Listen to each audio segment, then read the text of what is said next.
warahmatullahi wabarakatuh. Kami dari kelompok 9 ingin mempresentasikan hasil tugas dari mata kuliah musik dan tari yang berjudul Penciptaan Karya Tari untuk Anak Usia Dini dengan dosen pengampu Ibu Lia Kurniawati SPD MPD.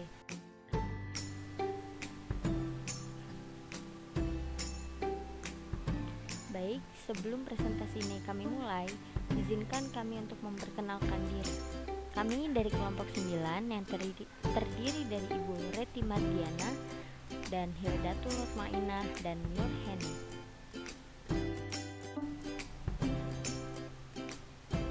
Baik, kita mulai ya. Latar belakang tari tersusun dari unsur gerak, irama pola gerak, dan pola lantai. Dengan demikian, kegiatan tari tidak hanya menekankan pada aspek psikomotorik, tetapi juga pada aspek afektif dan kognitif.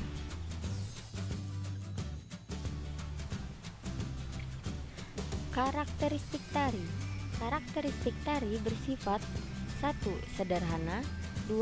Maknawi dan bertema, 3. Menirukan gerakan orang sekitar, dan yang keempat menirukan gerakan binatang. Selanjutnya, pemilihan judul. Hal yang harus diperhatikan dalam pemilihan judul: yang pertama, sesuaikan judul tari dengan tema. Yang kedua, sesuaikan judul tari dengan kondisi lingkungan tempat tinggal anak. Yang ketiga, judul sederhana, singkat, dan menarik. Dan yang keempat, judul menggambarkan isi tari secara keseluruhan. Stimulan tari. Stimulan atau rangsangan tari adalah pemberian tindakan dalam mencari gerak tari. Ada dua jenis stimulasi tari, yaitu yang pertama, stimulasi visual, contohnya melihat video, melihat gerak, menirukan gerak, dan memvisualisasi gerak. Yang kedua, stimulasi audio, stimulasi dengan menggunakan suara sebagai langkah-langkah penciptaan tari. Yang pertama, tahap menemukan gagasan. Yang kedua, mendalami gagasan.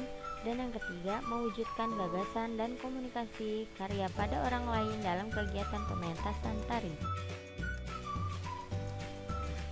Model kegiatan pengembangan. Anne Green Gilbert menyatakan kegunaan pembelajaran tari anak usia dini mencakup kegunaan kognitif, kegunaan afektif, kegunaan fisik, dan kegunaan sosial. Menurut Eko Purnomo, kegiatan tari pada anak usia dini mencakup aspek: yang pertama, eksplorasi, yang kedua, improvisasi, yang ketiga, inkubasi atau evaluasi, dan yang keempat, hasil atau komposisi tari. Eksplorasi merupakan kegiatan yang dilakukan dalam mencari berbagai macam ragam gerak. Yang kedua, proses improvisasi, kegiatan yang dilakukan secara terstruktur untuk mencapai sebuah bentuk. Yang ketiga, proses evaluasi, bersifat untuk dan menetapkan secara pasti gerak-gerak yang dipakai dan musik iringan yang mengiringinya. Dan yang terakhir, proses komposisi. Proses terakhir dalam kegiatan tari anak usia dini adalah hasil belajar dalam bentuk tari anak usia dini.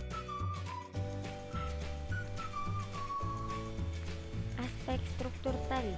Yang pertama, struktur gerak, yang kedua, struktur irama, dan yang ketiga, struktur ekspresi.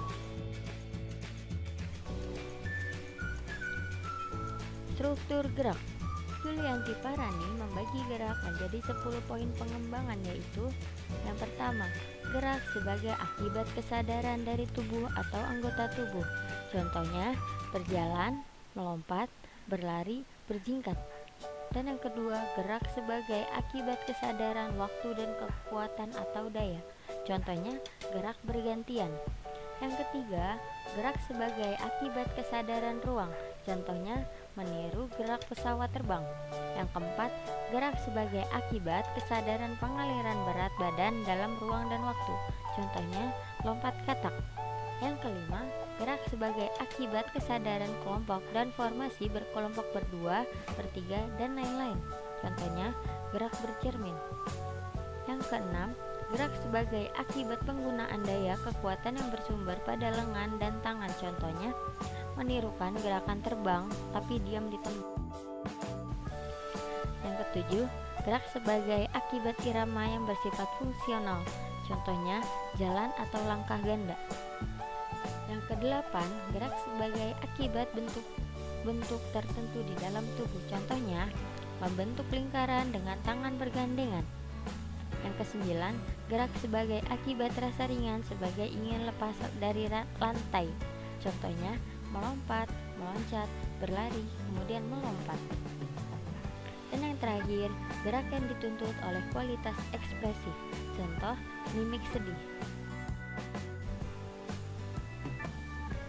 Gendon Humardani menyatakan bahwa menurut sifatnya, gerak tubuh manusia digolongkan ke dalam berbagai bentuk gerak, yaitu yang satu, gerak aktif, yang kedua, gerak kata, yang ketiga, gerak bagian, yang keempat, gerak kata baku, yang kelima, gerak indah, dan yang terakhir, gerak praktis.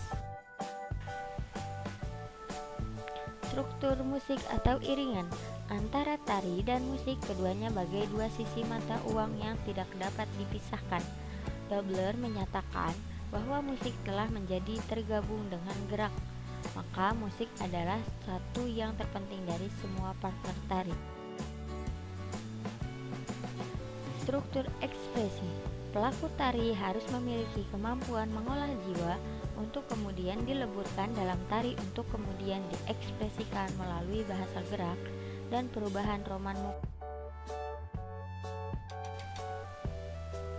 Baik, terima kasih. Sekian presentasi dari kelompok kami.